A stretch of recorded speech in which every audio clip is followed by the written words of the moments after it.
I'm going to say something that's going to piss a lot of people off, but really, F George Russell.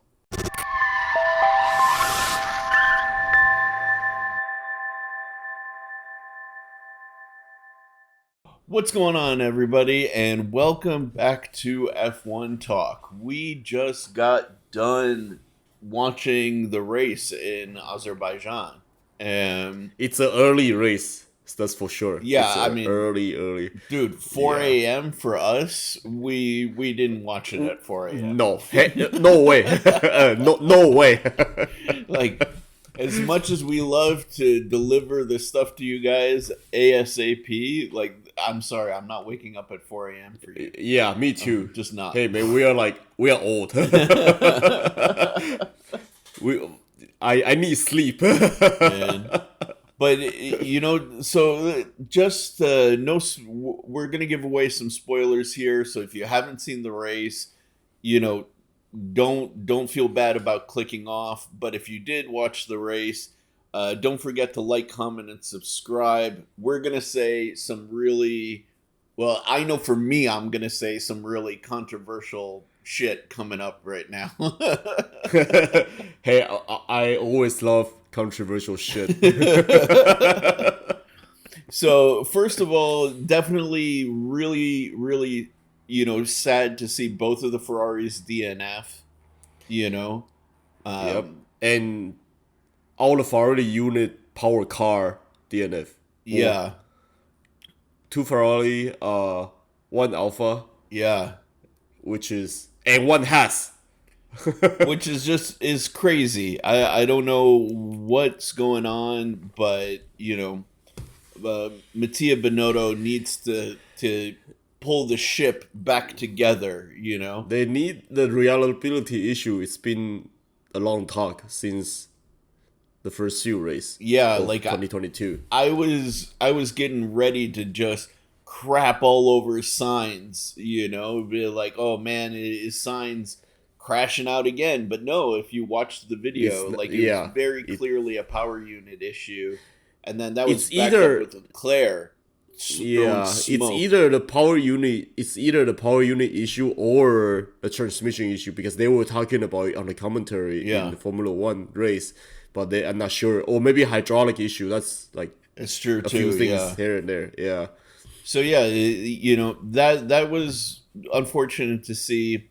I was definitely hoping to see Checo take the first place, but the call came over the radio for him not to fight with Verstappen. So Checo, being the good teammate that he is, again, I won't say that he gave the position away to Verstappen, but he definitely could have gone wheel to wheel with the kid and said, I'm going to play for the team. I'm going to get the points. Better for both of the cars to come home than to blow up the whole situation, Yeah, man. It sounds like he has similar mentality where Hamilton is right now. Yeah. Like not to fight, just secure the points, be secure a team the car, player. And yeah. And I know what you're gonna say. Go for it, dude. You can see me getting charged up for it. Right? Speaking of Team Mercedes, I'm gonna say something that's gonna piss a lot of people off, but really, F George Russell.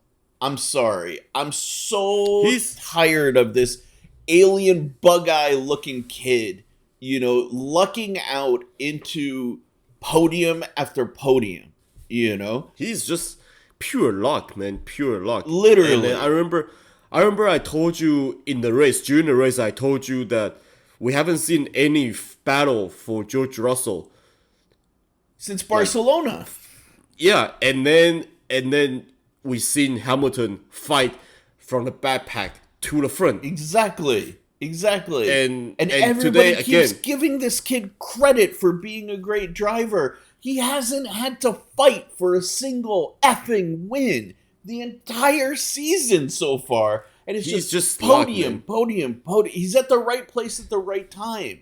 That's it. Like safety cars, and safety cars and DNFs, and that's it. Yeah, DNF, and he ends up on the podium. Like, we haven't seen one sampling of the kid's skill, and I'm sick of hearing that people are saying, "Oh, Russell is getting all over Hamilton. Oh, Russell is better than Hamilton this season." No, he's not. He really isn't. He is literally the world's luckiest effing driver on the entire grid. Yeah, I have to be totally agree with you, because if you've seen Hamilton's pace today, if we give him a few more laps, he would catch up George Russell and potentially fight P3. Yeah, 100%. Dude, no, think about it. Hamilton was complaining from the beginning about the pain that the porpoising is causing him, on the course. He came from P11 to fight all the way up to P4. All Russell did was literally hold his position the entire race. Both Ferraris DNF'd, and he ends up on the frickin' podium. That's not skill. There's no skill involved there. He literally he didn't even have to defend his position. Not once. There's nobody in front of him. There's nobody behind him. He's just driving himself, cruising around the track. Dude, I honestly, I'm to the point now where I'm really starting to resent and hate George Russell, because it's like, dude, your record is completely undeserved. You do nothing for the entirety of the race. He was crap during practice.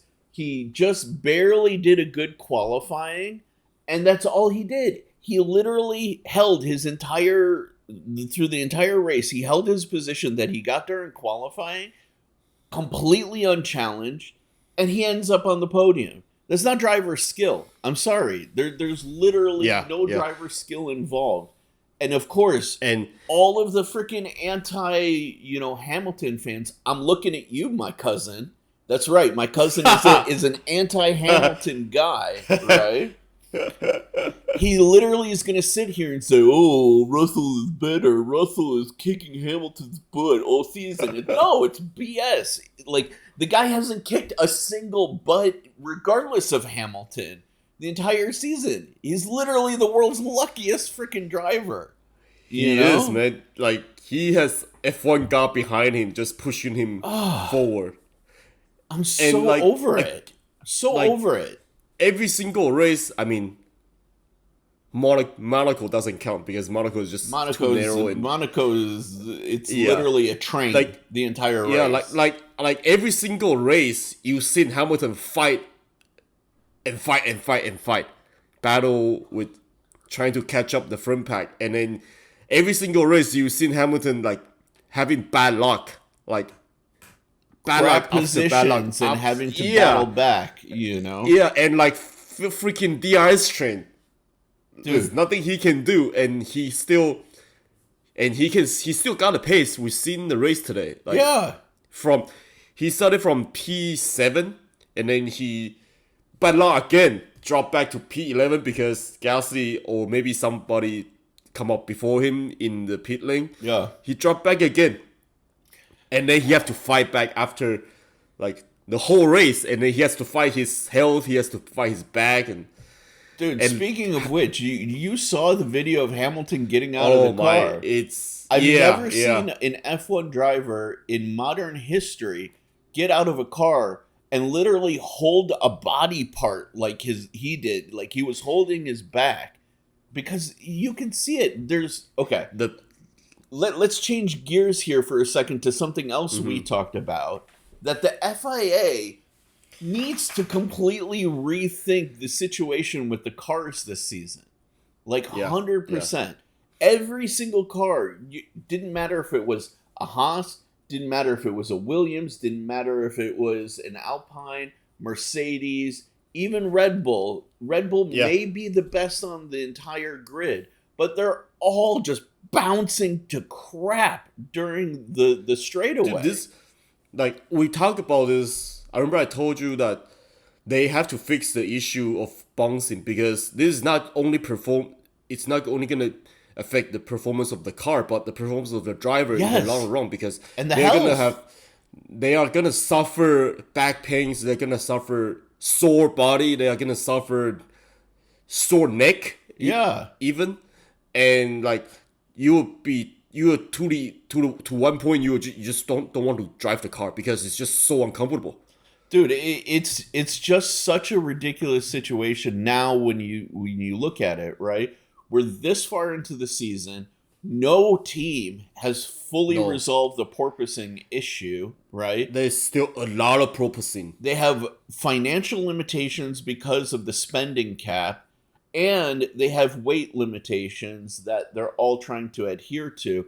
When we all know, if you watch the technical analysis at any point throughout the season, that if they could actually have like a stronger floor, they may be able to resolve some of these porpoising issues, right?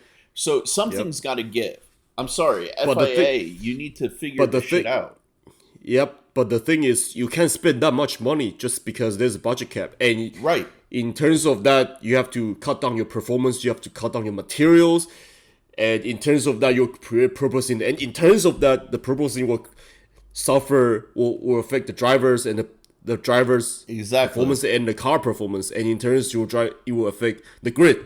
And in turns, it will affect your health and suffer your whole body, neck pain and back pain and sore and all that stuff. Dude, and it's like a chain. Yeah, everything connects. It's connected. Right. It's all chain reactions. It's not like, oh, you fix this, everybody is gonna be happy. No, you have to fix the whole thing. Even we talk about budget cap. Yeah. If you can rise that budget cap, you will be better. And like even Red Bull, Christian Horner say there will be a few teams that it's not gonna race. Yeah, they're not gonna finish the season. Yeah, that's a huge loss for Formula One. Yeah, dude. I mean, we've even been seeing it like at Monaco. A lot of the teams were not going as hard as they could because they didn't want to risk crashing the cars. Fernando Alonso, he's like blocking up the whole train, whole grid. Exactly, but that's the thing, right? So they instituted these new rules to increase competitiveness, and in turn, it's actually decreasing competitiveness. Yeah. Because the drivers can't drive, the teams can't spend the money to solve the issue, right? And they don't want to have the penalties of weight, but then they don't want to also risk crashing the cars, because if they crash the cars, they'll go over on the spending. It's like, and like it's turning into a shit show. they say the new generation cars is gonna give us better wheel-to-wheel racing. But if you clearly see it, if you logically thinking, there's no wheel-to-wheel racing because all the teams are just holding back because you can't run that fast. Exactly. Right? Exactly. So it's like it's making it even worse for the teams, dude, and the manufacturer to produce cars for having better racing. But no, there's no better racing. no. As far as I'm concerned, the FIA, I really am hoping on some level that the FIA gets booted by the F1 organization to really, like, because all of these situations that they're putting the teams through, the quality of the racing, the quality of the stewardship, it's just it's really poor, and I'm sick of it, right? So it's annoying. It's very annoying. Yeah.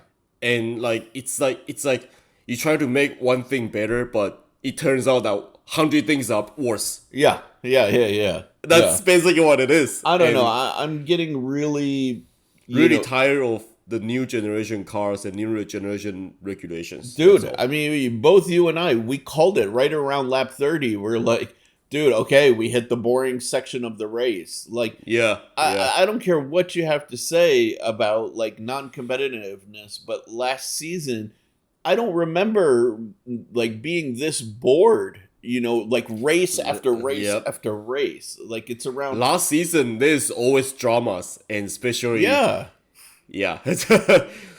dramas after dramas after dramas. Dude, I don't know. It's like every time you hit lap 30, like the whole thing kind of just grinds to a halt, Yep. and Yep. I don't know. But anyways, I think we should just leave it there. If you guys have some opinions on what we said, just a reminder, one, sad to see Ferrari, DNF. Yeah, DNF. Two, sad to see. I really wish I would have seen Checo take first place, right? Checo. Three, screw George Russell. I'm sorry if you're a George Russell fan, but Mr. Luck, I'm tired of you. Mr. Luck Russell. Mr. Yeah, Luck really. And last but not least, the FIA, you gotta do something, rewrite some of these regulations. You need to rewrite a lot of things actually. Yeah. The budget cap, redesign the car actually, redesign the ground effect because that's the biggest problem that we have. Yep. And maybe the regulations, man. Maybe 100%. Some regulations. Yep. 100%. All right, you guys. Don't forget, like, comment, and subscribe. We're back to our usual schedule of things and maybe stirring up some controversy. Let us know what you think. All right. Always love some controversy. Give it Peace. to me. Give it to me. Peace. Later. I love controversy.